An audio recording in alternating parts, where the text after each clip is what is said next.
안녕하세요. 이번 시간에는 동기 발전기의 회전 자개에 대해서 살펴보도록 하겠습니다. 먼저 이제 회전 자개라는 이야기가 나와 있는데요. 말 그대로 회전하는 자개이다라고 이렇게 이야기할 수가 있겠습니다. 그렇다면 이 회전 자개라는 게 과연 어떤 것인지를 이야기를 해보자면, 삼상의 고정자 권선에 삼상 교류 전류가 흐르게 되면 이 삼상 교류 전류에 의해서 회전하는 자개가 발생을 하게 되는데, 이 회전하는 자개를 바로 이제 회전 자개라고 한다라고 그렇게 이제 말씀을 드릴 수가 있겠고, 지금 여기에 보게 되면 이제 삼상 고정자 권선이라는 이야기가 있습니다. 삼상 고정자 권선이라고 이야기가 주어져 있는데, 이 이야기는 어떤 거냐면, 지금 우리가 AC 발전기나 전동기에서는 대부분 회전 전기자형보다는 회전 계자형을 훨씬 더 많이 사용한다라고 했습니다. 그래서 이제 기본적으로 어떤 구조를 가지고 있냐면, 내부에 이렇게 자석으로 되어 있는 N극, S극, N극, S극으로 되어 있는 계자가 회전하는 회전 계자형을 사용을 하고 회전 계자형을 사용하고 있다라는 것이고요. 그러면 이제 외부에는 이제 고정자에 있는 고정되는 이제 고정자의 고정자 권선이 설치가 되어 있다라는 것입니다. 고정자 권선이 설치가 되어 있고, 지금 여기는 이제 사극으로 되어 있는데, 좀 더 간단하게 보기 위해서 이극자리다라고 예를 들어 보도록 할게요. 이극, 계좌가 이극으로 되어 있다고 하도록 하겠습니다. 이극으로 되어 있고, 여기에 지금 고정자 권선이 삼상 고정자 권선을 이제 감을 거다라는 것이죠. 그래서 이렇게 하나의 권선만 감겨져 있으면 단상이다라고 이야기할 수가 있고, 그러면 삼상이라는 것은 단상 권선이 몇 개가 있다? 단상 권선이 즉 세 개의 단상 권선이 설치가 되어 있는 것이다 라고 말씀을 드릴 수가 있겠습니다. 그래서 맨 상단으로 이루어져 있는 이 이제 슬롯으로 이렇게 나타내 보자면, 슬롯을 A상이다라고 한다면 A상 권선에 그 이제 슬롯 또는 권선이다라고 한다면, B상은 120도의 위상차를 가져야 되겠죠. 여기서 120도의 위상차를 가져야 되는데, 여기서 120도 위상차라는 것은 기계적인 각이 아니라 전기적인 각입니다. 전기각이다라고 이야기할 수가 있습니다. 그러면 기계적인 각과 전기적인 각의 그 차이점에 대해서 먼저 한번 이야기를 해보자면, N극과 S극의 차이는 물리적으로 120도의 위상 차이를 가지고 있습니다. 180도의 위상 차이를 가지고 있죠. 제가 말은 잘못했는데, 물리적으로 180도의 위상 차이를 가지고 있습니다. 이게 바로 이제 기계적인 각이다라고 이야기를 할 수가 있겠고, 그러면 전기적인 각이라는 건 어떤 거냐면, 전기적인 각이라는 것은 이제 계좌가 N극과 S극으로 이렇게 되어 있고, N극, S극으로 되어 있는데, 이 지점에서 시작을 해서 이렇게 1회전 하게 된다면, 유회전 하게 된다면, 이제 이 고정자 권선에서 만들어지는 기전력의 모양이 지금 두 권선 사이에 존재했었을 때는 권선에 미치는 자속이 가장 낮은 분 되겠죠. 가장 낮은 자속이기 때문에 0부터 가장 0의 자속을 가지게 될 것이고, 이제 N극이 점점점 이동하고, N극이 상단 권선으로 이동을 하고, S극은 하단 권선 쪽으로 이동을 하게 된다면, 이때 만들어지는 기전력의 크기는 점점점 증가하게 될 것입니다. 점점점 증가했다가 이 수직점을 지나치게 되면 다시 감소하게 되겠죠. 감소하고, 그리고 다시 반대 한 바퀴 쭉 돌아서 다시 원래 위치로 오게 되면 이러한 하나의 사인파를 만들게 된다라고 이야기할 수가 있습니다. 그러면 사인파는 전체적인 주기가 얼마의 주기를 가지고 있냐면 2파이의 주기를 가지고 있죠. 그래서 하나의 사인파에 대한 각도를 바로 전기각이다라고 이야기할 수가 있습니다. 이렇게 사인파에 대한 각도를 전기각이다라고 이야기를 할 수가 있겠고, 그러면 이 전기각으로 120도이니까 여기가 되겠네요. 여기가 바로 이만큼이 120도의 위상차가 나는 곳이다라는 것이죠. 그래서 여기서부터 다시 이렇게 나오는 것을 얘는 A상, 그리고 얘는 B상이다 라고 그렇게 이야기할 수가 있는 것입니다. 그래서 이제 만약에 이제 두 개의 극만 가지고 있었을 때는 전기각이나 물리적인 각이나 같다라고 이야기할 수가 있습니다. 그 이유는 어떤 거냐면 물리적인 각도 한 번 1회전하는 거와 이제 물리적인 각으로 1회전을 했었을 때를 2파이라고 볼 수가 있겠고, 물리적인 각으로 2파이로 회전했었을 때 전기적인 각도 2파이로 이동을 하게 된다는 것입니다. 하지만 이제 극의 숫자가 4개 극이 되었다. ns 4개 극이 되었다라고 했었을 때 4개 극이 되었다라고 했었을 때 계좌가 1회전했었을 때, 1회전했었을 때 만들어지는 기전력의 크기는, 1회전했을 때 만들어지는 기전력의 크기는 처음에 n극이 한 번 옳고, 그 다음에 n극 다음에 s극이 오겠죠. 그럼 ns로 이렇게 하나의 사인파를 만들 것입니다. 그 다음에 오는 n극과 s극으로 또 하나의 사인파를 두 개를 생성을 하게 되겠죠. 그래서 기계각으로는 이 파일을 이동했을 뿐인데 전기각으로는 몇 개의 사인파가 나오면 두 개의 사인파가 나왔네요. 그래서 여기가 2파이, 그리고 여기가 4파이. 그래서 전기각으로는 4파이만큼 이동했다. 라고 그렇게 이야기를 할 수가 있게 되는 것이죠. 그러면 극이 4개일 때의 전기각의 120도는 이만큼의 위치가 되겠네요. 그러면 아까 2극일 때는 120도만큼 회전을 해야지, 120도만큼 이동해야지만이 120도만큼 이동해야지만이 전기각으로 120도 위상차가 났다면 그게 극수가 4극이 되었을 때는 전기각이 120도 차이가 나기 위해서는 기계적으로 얼마큼 이동을 해야 되느냐? 즉, 전기에 대한 각이 지금 2배잖아요. 2배. 2배이기 때문에 말 그대로 전기적인 각으로 120도의 위상차가 나기 위해서는 물리적으로 얼마큼 이동하면 된다? 60도만큼 이동하면 된다. 라고 그렇게 이야기할 수가 있는 것입니다. 그래서 지금 여기에 보게 되면 무조건 이렇게 120도의 위상차가 나서 A상권선, B상권선, C상권선이 감겨져 있는데 이것은 무조건이지는 않다라는 것입니다. 극수에 따라서 그 위치는 달라질 수가 있는데 지금 우리가 가장 일반화된 형태, 그리고 기준이 되는 형태에 대해서 보기 위해서 극이 두 개인 경우를 가지고 이제 예를 들어서 이야기를 하게 되는 것이죠.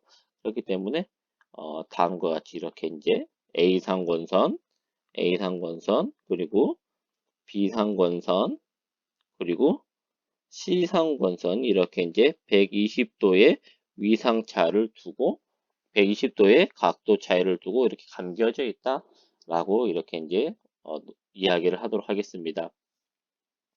그러면 이제 삼상 고정자 권선이 A상, B상, C상이 감겨져 있고 여기에 3상 교류 전류가 흐르게 됩니다. 그럼 여기에 흐르는 교류 전류 자체도 3상이기 때문에 얼마만큼 위상차를 가지냐면 3분의 2파이 즉 120도만큼 그리고 240도 둘 사이에 120도 그리고 A상과 C상 사이에는 240도의 위상 차이를 가지는 전류가 공급되는 것이죠. 즉 B번 그림의 전류가 A상 전류, B상 전류, C상 전류가 각각 다음과 같이 공급되고 있는 것입니다. 그래서 다음과 같이 공급되고 있었을 때 이 고정자에서 나타나는 현상에 대해서 한번 이야기를 해보자라는 것입니다. 그래서 이제 A상권선, B상권선, C상권선이 다음과 같이 감겨져 있고, 그리고 그림 B와 같은 3상 전류가 흘러간다라고 했었을 때, 모든 상황에 대해서 이제 우리가 살펴봐야 되지만, 이제, 기준이 되는 걸 잡아서 먼저 A상이 최대점일 때를 1번 상황이라고 보고, 그리고 B상이 최대가 되었을 때를 2번 상황, 그리고 C상이 최대가 되었을 때를 3번 상황, 그리고 다시 A상이 최대가 되었을 때를 4번 상황이다 놓고 이렇게 기준을 최대가 각상의 최대값이 되는 플러스 최대값이 되는 경우를 기준으로 놓고 한번 살펴보도록 하겠습니다.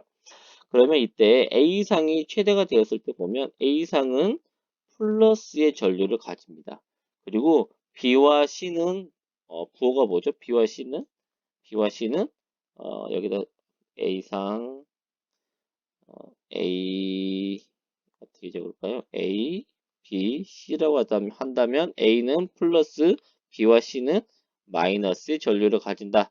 그리고 두 번째 상황을 보니까 두 번째 상황은 B상이 플러스이고 A상과 C상은 마이너스이죠. B상만 플러스. 그리고 세 번째 상황에서는 A상과 B상은 마이너스, C상만 플러스 전류가 됩니다. 다시 4번 상황은 1번 상황과 같은 상황이 되기 때문에 플러스, 마이너스의 전류를 가진다라고 이야기할 수가 있겠습니다.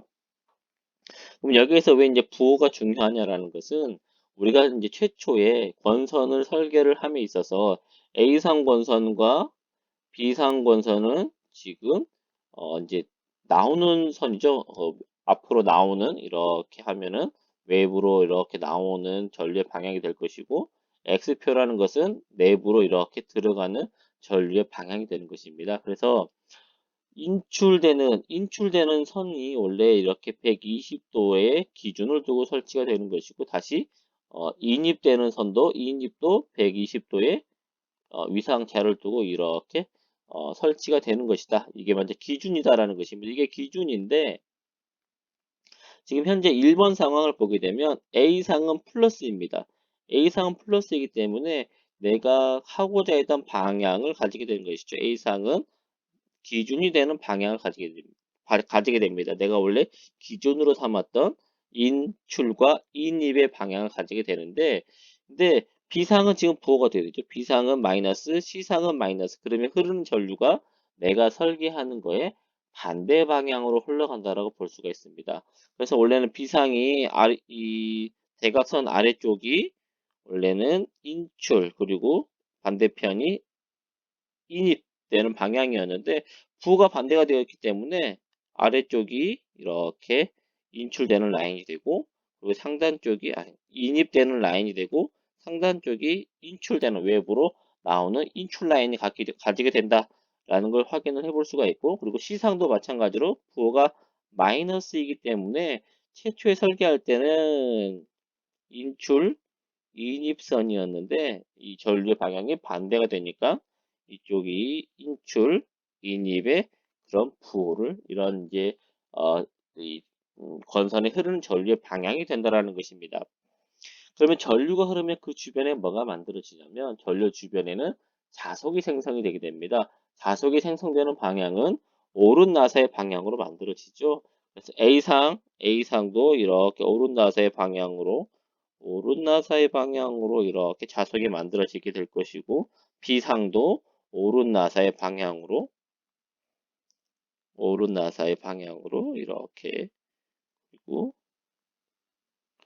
이렇게 어,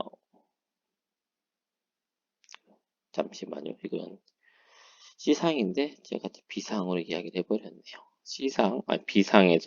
B상도 보게 되면 이러한 방향 그리고 이러한 방향의 자석을 만들어내게 되고 그 다음에 C상을 보게 되면 C상에서도 이러한 자석의 방향을 만들게 된다라는 것이죠. 그럼 이렇게 자석을 만들었을 때 내부적인 합성의 방향을 살펴보자 이겁니다. 내부에 합성되는 자석의 방향을 보면 이렇게 돌아나가는 방향이 서로 중첩되어서 결과적으로 오른쪽 방향으로 향하는 내부에서는 오른쪽 방향으로 향하는 어떠한 자개의 방향을 가지게 된다라는 것이 되겠고요. 그 다음에 이제 두 번째 상황에 대해서 살펴보도록 할게요. 두 번째 상황에 대해서 본다면 두 번째 상황은 누가 플러스이냐면 B상에 흐르는 전류만 플러스의 전류의 방향을 가지게 됩니다. 그렇다는 것은 B상이 원래 우리가 설계했던 방향을 가진다는 것이죠. B상이 원래 우리가 설계했던 방향을 가진다라는 것입니다.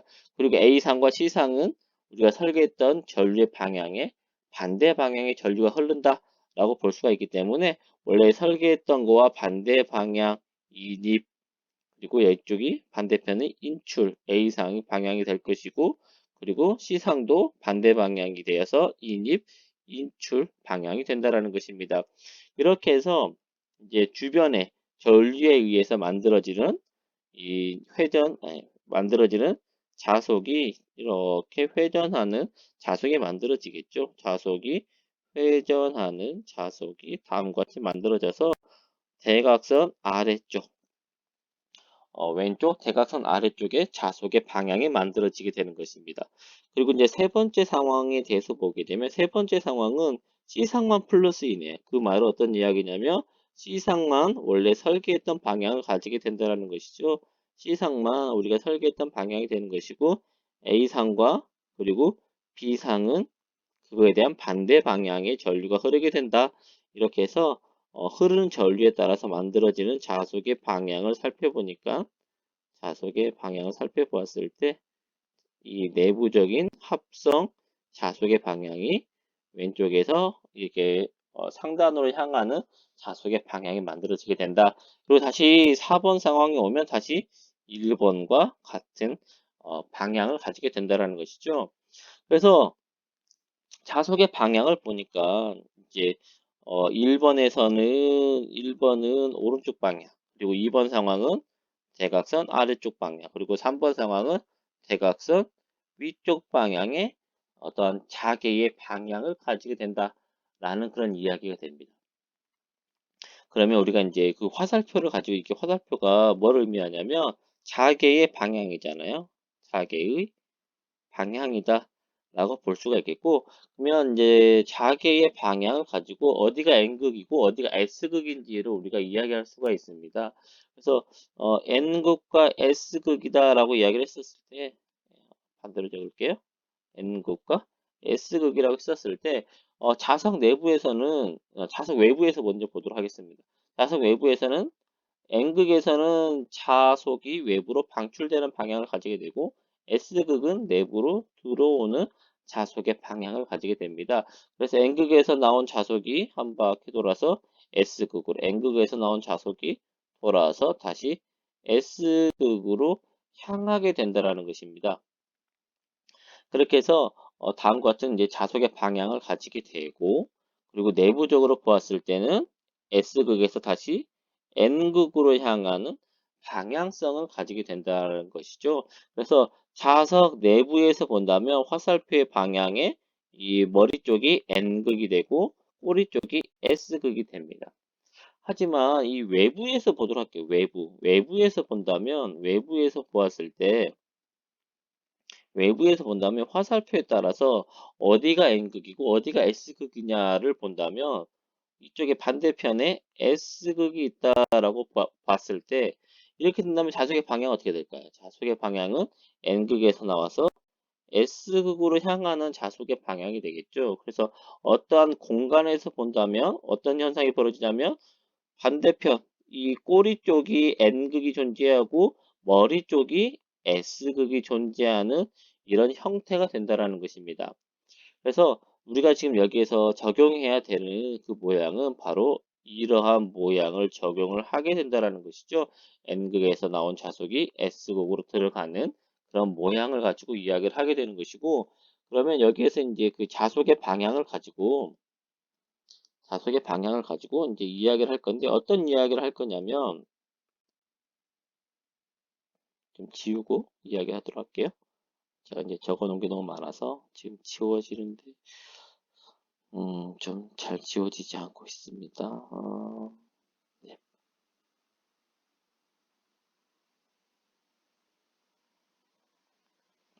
그러면 첫 번째 1번 상황을 볼까요? 1번 상황을 보도록 하겠습니다. 그럼 어디에 N극이 있는 상황인가요? 화살표 끄트머리에 이쪽이 N극이 존재하고 있고 그리고 머리 쪽이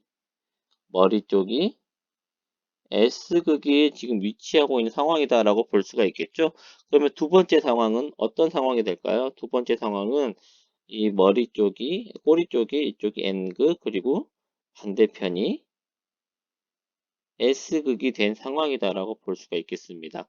그리고 세 번째 상황을 보게 되면 세 번째 상황은 대각선 아래쪽이 이쪽이 N극이 있고 그리고 반대편이 S극이 있는 그런 상황이다 라고 이야기를 할 수가 있게 되는 것이죠.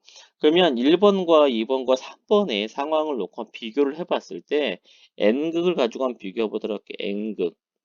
N극을 가지고 비교해 봤을 때 처음에 왼쪽에 존재하던 N극이 두 번째 상황에서는 어디로 이동했냐면 오른쪽 대각선 상단으로 이동을 했네요.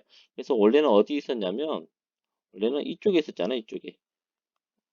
원래는 이걸 지우고 보면 원래 1번 상황에서는 어디 있었냐면 이 부분에 N극이 있었다라는 것이죠. 그러면 N극이 1번에서 2번 방향으로 이렇게 회전했다라고 이야기할 수가 있겠죠. 회전했다라고 이야기를 할 수가 있을 것이고, 그래서 1번 상황의 N극에서 이제 3번 상황을 가게 되면 1번 상황의 N극이 다음과 같이 있었고, 그 다음에 대각선 상단이 두 번째 N극이었는데, 그 다음에 세 번째 상황을 오니까 다시 오른쪽 하단 쪽으로 N극 이동을 하게 되었네요. 그렇게 된다면 1번의 위치에서 2번 위치로 회전을 했고 다시 2번의 위치에서 3번의 위치로 회전을 하고 그 다음에 다시 4번 상황이 되면 다시 1번의 위치로 회전하는 그런 형태가 되더라는 것이죠. 그래서 원래는 자석이 없었는데 원래는 이 외부에 지금 영구 자석이라는 게 존재하지 않잖아요. 영구 자석이 존재하지 않았는데 3상 고정자에 3상 A상, B상, C상 전류만 흘려줬을 뿐인데 마치 외부에서 자석이 이렇게 시계 방향으로 회전하는 거와 같은 형태의 회전하는 것처럼 자개가 회전을 하더라라는 것입니다. 그래서 이게 바로 뭐다? 바로 회전 자개다라는 그런 이야기가 되겠습니다.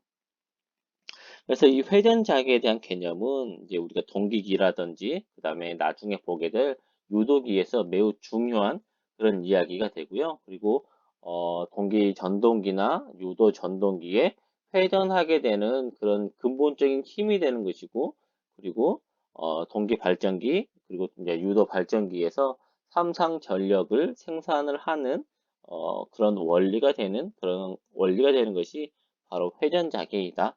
라고 말씀드릴 수가 있겠습니다. 그러면 제가 전에 이제 그 동기 속도란 이야기를 했었을 때 동기 속도 기억나시는지 모르겠는데요. 동기 속도는 어떻게 계산했냐면 NS는 P분의 120F이다 라는 걸로 이게 바로 동기 속도다라고 이야기를 했습니다. 동기 속도는 제가 또 뭐라고 이야기했냐면 회전 자개의 속도이다라고 이야기했어요. 회전자개의 속도이다. 그러면 왜 회전자개의 속도이냐라고 이야기를 했었을 때 주파수가 많으면 어떻게 될까요? 주파수가 많다. 주파수가 많다라는 그만큼 사인파가 1초에 많이 나온다는 이야기가 되겠죠. 1초에 사인파가 많이 나온다. 1초에 사인파가 원래는 1초에 주파수가 상승한다는 이야기는 초당 이 파형의 숫자가 많다는 이야기가 되겠죠. 초당 파형의 숫자가 많아요. 파형의 숫자가 많다라는 것은 그만큼 사인파의 변화가 빠르다라는 이야기가 될 것이고, 그러면 이 변화되는 속도도 훨씬 더 빠르게 변화하게 된다는 것이죠. 원래 하나의 주파수 1일 때 1회전한다라고 한다면 주파수가 2가 되면 2회전을 할 것이고 주파수가 3이 되면 3회전을 한다라고 그렇게 이렇게 이제 이야기를 할 수가 있겠죠. 그래서 회전자의 속도도 주파수에 비례를 하고 그리고 극의 숫자가 많을수록 극의 숫자가 두 개 극일 때는 아까 제가 이제 초기에 말씀드렸던 것처럼 두 개 극일 때는 각 상의 거리가 물리적인 각도가 120도였다라고 한다면 극이 4개가 되어버리면 각 상의 물리적인 각의 차이가 60도로 이렇게 좁아지게 됩니다. 좁아지다 보니까 변화를 하더라도 그만큼 더 이게 이제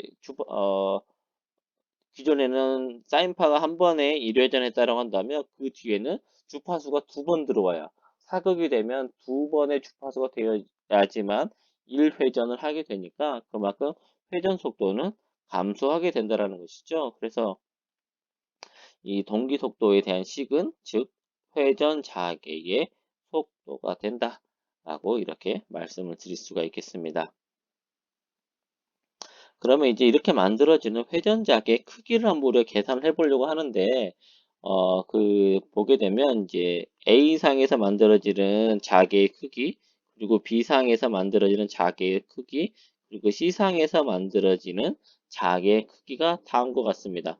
그러면 여기서 이 자개의 식을 우리가 어떻게 할 수가 있냐면, 자속이라는 것은 파이라는 것은 Li로서 만들어지게 되는데, 여기서 L은 자기 인덕턴스입니다. 인덕턴스인데 자속과 만들어지는 자속과 전류와는 어떠한 사인이나 어떠한 미분의 관계가 없다라는 것은 어떤 이야기냐면 시간적인 차이가 없다라는 이야기입니다. 즉 동기이다, 동기 상태이다. 자속과 전류는 동상이다. 같은 상으로 움직이게 되고요. 그래서 사인 오메가 t 마이너스 3분의 2파이, 그리고 사인 오메가 t 마이너스 3분의 4파이에 대한 형태를 가지게 된다라는 것이고, 그리고 각 상의 A상과 B상과 C상의 차이는 이렇게 120도, 120도, 120도의 위상 차이를 가지게 된다라는 것입니다. 그래서 세 개의 자속이 주어져 있고 세 개의 자속을 가지고 이제 어떤 이야기를 할 거냐면 가로축과 아니 세로축하고 그리고 가로축으로 나누어서 보려고 합니다. 가로축과 세로축. 이것은 세로축이죠. 직축, 세로축이고 횡축, 가로축이 되겠습니다. 가로축으로 나누어서 그 크기를 한번 계산해 보려고 합니다. 그래서 첫 번째 이제 세로축에 대해서 세개상 A상, B상, C상에 의해서 만들어지는 세로축의 전체적인 값을 한번 계산을 해보자라는 것이죠. 그리고 세로축에 대한 값을 계산할 거고 그 다음에 그렇다면 A상을 기준으로 보았을 때 A상의 모든 값은 다 세로축이 되겠네요. A상은 전체가 다 세로축에 대한 값이 되고 B상의 세로축에 대한 값은 이쪽 방향이 되겠네요. 이렇게 하면 이쪽 아래쪽 방향으로 향하는 세로축의 크기를 가지게 될 것이고 C상도 C상의 크기도 세로축의 크기는 아래쪽으로 향하는 세로축의 크기를 가지게 되는 것이죠. 그래서 B상의 세로축 크기 그리고 C상의 세로축 크기가 되는 것이고 A상에서 B상, C상의 세로축의 크기를 뺀 것이 전체적인 세로축에 대한 값이 된다. 이렇게 해서 계산을 해보니까 세로축에 대한 이 자개의 값은 다음과 같이 계산이 됩니다. 같은 방법으로 이제 가로축에 대한 횡축에 대한 크기를 계산할 건데 여기서 보니까 A상은 모든 값이 세로축만 가지고 있다는 것이죠. 그래서 횡축에 대해서 보게 되면 A상의 값은 제로이기 때문에 여기서 이제 생략되어 있다라고 말씀을 드릴 수가 있겠고 B상을 기준으로 보면 B상에 대한 크기를 벡터적으로 이렇게 가로 세로로 분리해서 보게 되면 가로의 크기 그리고 세로의 크기로 이렇게 나누어서 볼 수가 있겠죠. HB 가로 그리고 B상의 세로 크기가 될 것이다.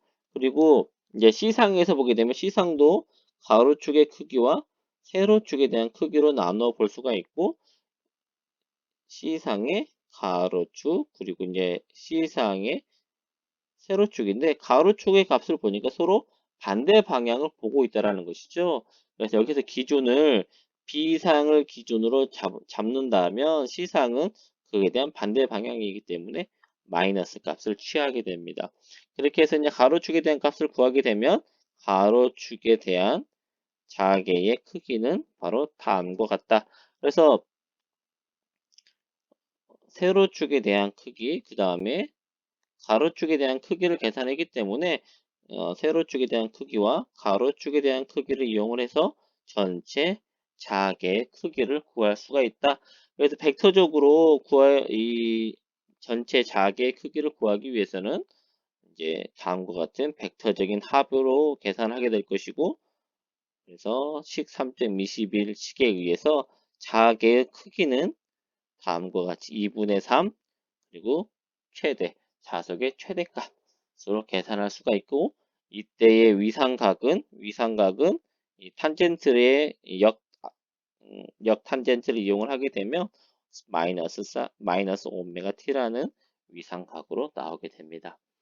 이렇게 해서 이제 회전 자객에 의해서 만들어지는 어떤 자객의 크기와 그 다음에 위상각을 계산할 수 있다라는 그런 이야기가 되겠고요.